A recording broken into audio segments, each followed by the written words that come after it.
Hi అండి. ఈరోజు నేను జీడిపప్పు ఉప్మా చేస్తున్నాను.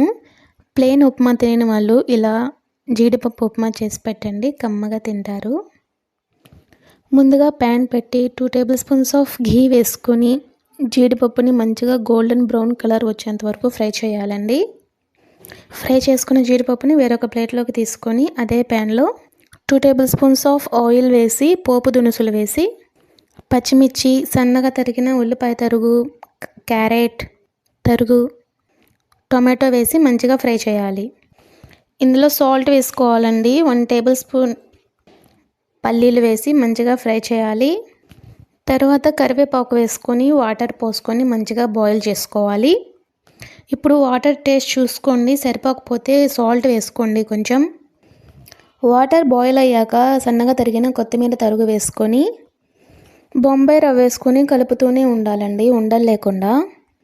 కలపటం ఆపేస్తే ఉండలుగా ఉంటుంది, అస్సలు బాగోదు. కాబట్టి దగ్గర పడేంత వరకు కలుపుతూనే ఉండాలి. చివరిగా జీడిపప్పు వేసుకోండి.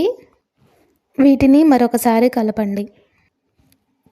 కొంతమంది వాటర్ బాయిల్ అయ్యేటప్పుడు కూడా వేస్తారండి జీడిపప్పు, కానీ అలా వేస్తే మెత్తగా ఉంటుంది. జీడిపప్పు క్రంచీగా తగులుతుంటేనే బాగుంటుందండి. అంతే అండి, దీన్ని వేరొక ప్లేట్లోకి తీసుకొని సర్వ్ చేసుకోవటమే. ఈజీ అండ్ టేస్టీ రెసిపీ అండి ఇది.